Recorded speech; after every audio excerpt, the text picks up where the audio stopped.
most important dimensions of the physical quantities एक बहुत important topic है फिजिक्स के हिसाब से। इसमें एक क्वेश्चन जो है पॉसिबल लेके आ सकता है एसएसटी के टेस्ट में या कोई भी प्री एंट्री टेस्ट का टेस्ट हो, जैसे मेडिकल का हो या इंजीनियरिंग का टेस्ट हो, तो उस टेस्ट में भी ये क्वेश्चन जो है आ सकता है। या एसएस के लिए सब्जेक्ट स्पेशलिस्ट की टेस्ट में भी ये जो टॉपिक है ये इम्पॉर्टेंट है। इसके अलावा लेक्चरर का जो टेस्ट होता है उसके लिए भी इम्पॉर्टेंट है। तो बहुत सबसे जो इम्पॉर्टेंट टॉपिक है जिसमें एक क्वेश्चन के आने के बहुत सारे चांसेस हैं, तो वो हमारे पास टॉपिक कौन सा है, डायमेंशंस। तो आइए कुछ जो इम्पॉर्टेंट फिजिकल क्वांटिटीज़ या कांस्टेंट है उनके डायमेंशंस हम मालूम करते हैं। और इस वीडियो में अगर एक भी क्वेश्चन अगर आपका आ गया टेस्ट में, तो इसका मतलब 5 to 10% जो है आपका टेस्ट जो है फिजिक्स का वो हो जाएगा एसएसटी के लिए। तो बहुत ही इंपॉर्टेंट है, इस वीडियो को कंप्लीट देखना है। तो पहला जो हमारे पास है लेंथ लिखा हुआ हो, विड्थ हो, हाइट हो, रेडियस हो, डायमीटर हो, फोकल लेंथ हो, वेवलेंथ हो, डिस्टेंस हो, डिस्प्लेसमेंट हो। तो हमें ये याद रखना है कि अगर यूनिट याद है या उसका फार्मूला याद है, तो इन सब क्वांटिटीज को जो जो यूनिट है उसमें हम याद करते हैं मीटर में। तो जिस क्वांटिटी का यूनिट जो है वो लेंथ वाला ही हो, या मीटर हो, सेंटीमीटर, फीट हो, जो के क्या हो लेंथ वाला है, उन सब का डायमेंशन क्या होगा, एल होगा। तो इन सब क्वांटिटीज का जो डायमेंशन वो क्या है, एल है। इसको हम लिख सकते हैं m0 l1 t0। सेकंड जो इंपॉर्टेंट है हमारे पास स्पीड एंड वेलोसिटी। स्पीड और वेलोसिटी का डायमेंशन भी क्या है, सेम है। स्पीड या वेलोसिटी का डायमेंशन क्या होता है, l/t, या हम t को ऊपर लेकर जाए तो l t⁻⁻1 या l t इनवर्स। इसमें कोई भी m इन्वॉल्व नहीं, तो m⁻0 रखा, l t⁻⁻1। ये भी दे सकते हैं इस फॉर्म में, इस फॉर्म में भी दे सकते हैं, इस फॉर्म में भी दे सकते हैं। अब dimension of acceleration number 3 acceleration का। तो एक्सीलरेशन के लिए क्या है, l/t², या हम लिख सकते हैं l t⁻⁻2। m इसमें नहीं है तो हम क्या रखेंगे m0 l1 t⁻⁻2। इसके बाद एक फोर्स है, सेंट्रीफ्यूगल फोर्स लिखा हुआ, सेंट्रीफ्यूगल फोर्स लिखा हुआ, ग्रेविटेशनल फोर्स लिखा हुआ। इन सब का डायमेंशन क्या होता है, सेम, जो कि एज ए फोर्स का है।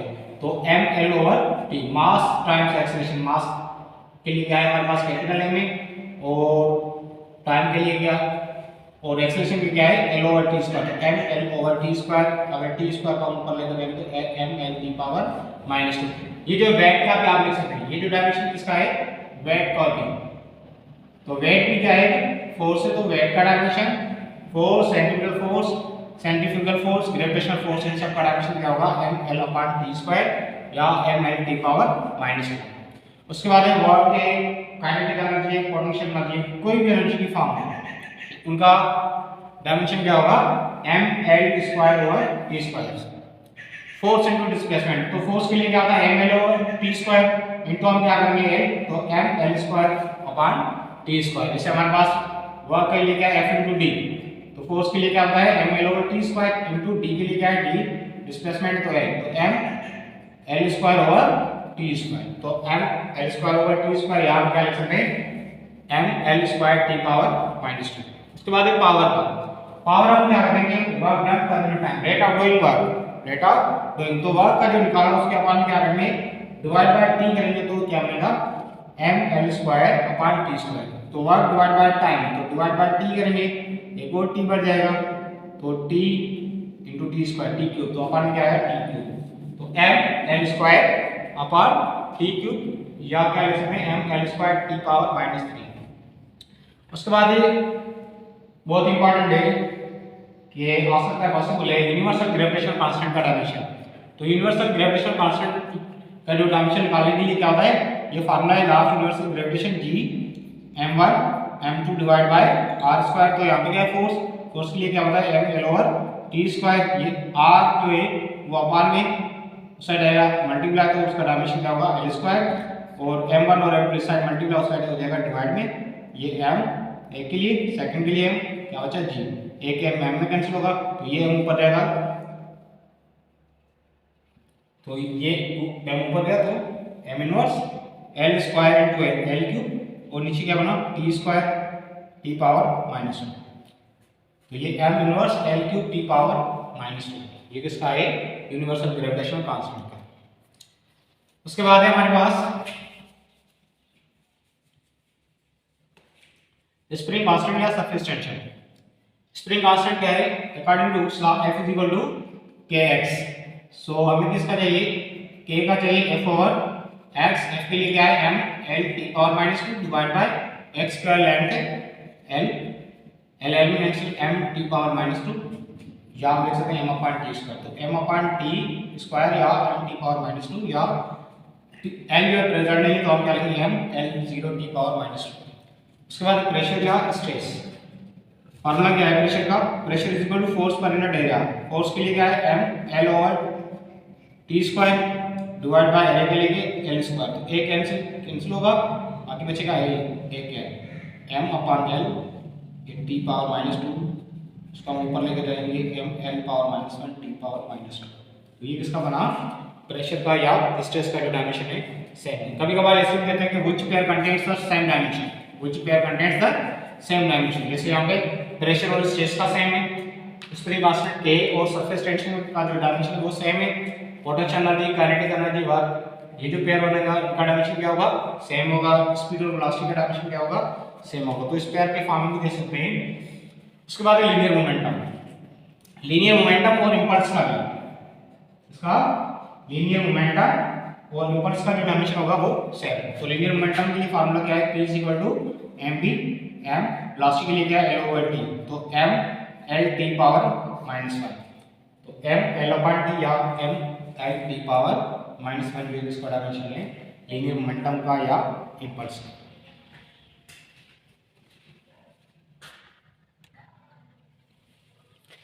उसके बाद है एंगुलर मोमेंटम और प्लांक्स कांस्टेंट। एंगुलर मोमेंटम और प्लांक्स कांस्टेंट का जो डायमेंशन है वो क्या होता है सेम होता है। क्या है m l square upon t या लिख सकते हैं m l square t power -1। जैसा है कि एंगुलर मोमेंटम का जो फार्मूला है mpr क्या फार्मूला है mpr। तो m क्या है मास के लिए कैपिटल है वेलोसिटी के लिए l ओवर t और r के लिए l। तो क्या बनेगा m l square upon t। तो m l square upon t या लिख सकते हैं m l स्क्वायर t जो ऊपर है t पावर -1। तो इन दोनों का जो डायमेंशन है सेम है एंगुलर मोमेंटम और प्लांक्स कांस्टेंट। उसके बाद है कि फ्रीक्वेंसी डिके कांस्टेंट या angular velocity. Frequency decay constant और किसका एंगुलर वेलोसिटी इन तीनों का जो डायमेंशन सेम क्या है 1/t या t पावर -1 इसमें या m0 l0 t पावर -1।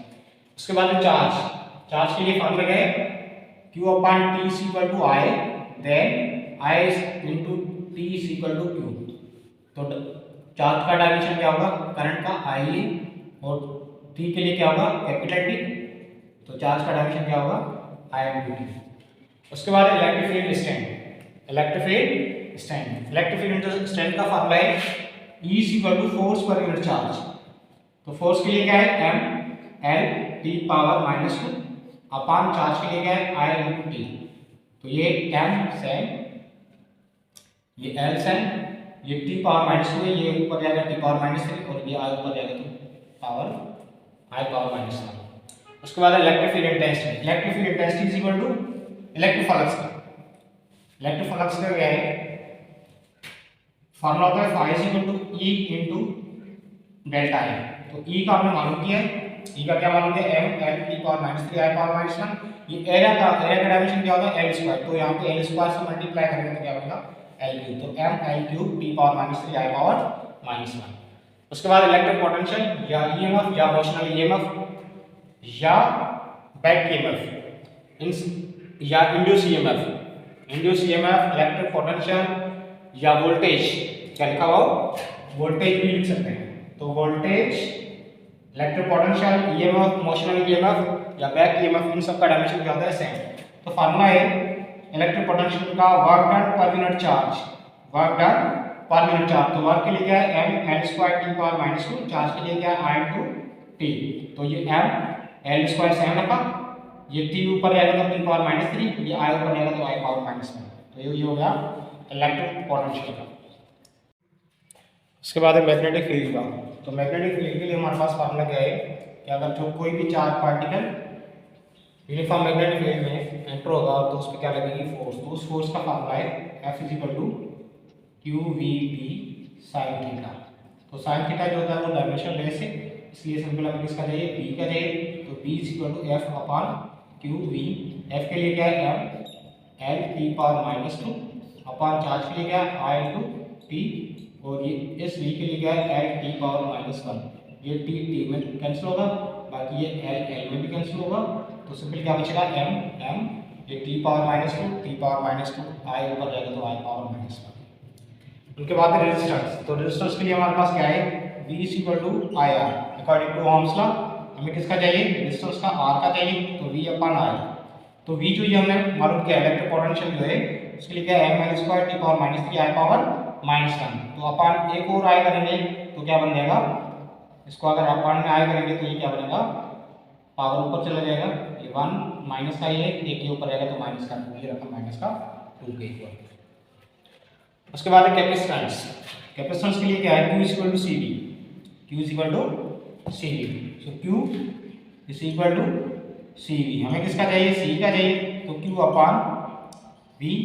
तो Q के लिए हम क्या लिख सकते हैं I to T divide by V के लिए क्या है ये जो लिखा है M L square t power minus three I power minus one. ये ऊपर रहेगा तो M पावर माइनस वन, ये L स्क्वायर के ऊपर रहेगा तो L स्क्वायर जो ऊपर गया तो ये माइनस का L पावर माइनस टू बना। ये T ऑलरेडी वन पावर ये माइनस का थ्री ऊपर आएगा तो प्लस का फोर बना। ये जो I ऑलरेडी वन ऊपर है और ये माइनस का वन ये ऊपर आएगा तो क्या बनेगा I पावर प्लस का टू, या I पावर प्लस का टू, या I स्क्वायर लिखिए सिंपल। उसके बाद सेल्फ इंडक्टेंस या म्यूचुअल इंडक्टेंस का। तो सिंपल सेल्फ इंडक्टेंस के लिए हमारे पास फार्मूला हम यूज करते हैं कि induce EMF is equal to minus L delta I over delta T. ये क्या है ईएमएफ है, इसका डायमेंशन हमें पता है कि ये तो M L square t power minus three I power minus one, t divide में साइड हो जाएगा मल्टीप्लाई, ये टी आई मल्टीप्लाई साइड हो जाएगा डिवाइड में, तो ये बना आई। तो सिंपल एम की जगह पे एल स्क्वायर, ये एल स्क्वायर, ये टी पावर माइनस थ्री है ये वन, तो माइनस थ्री प्लस का वन माइनस का टू बना। ये आई पावर माइनस वन ऑलरेडी है, ये ऊपर आएगा तो ये कितना बन जाएगा आई पावर माइनस वन।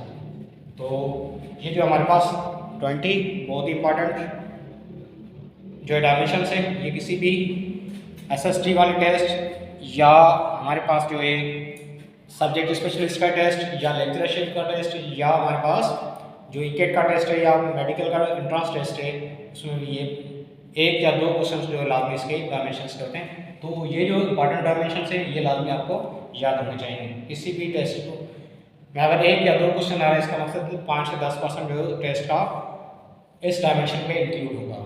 तो एसएसटी के लिए बहुत इंपॉर्टेंट है, आप सबको ये डायमेंशन याद करनी है। Thank you for more videos, subscribe my YouTube channel pro math with sir Ramesh. Thank you.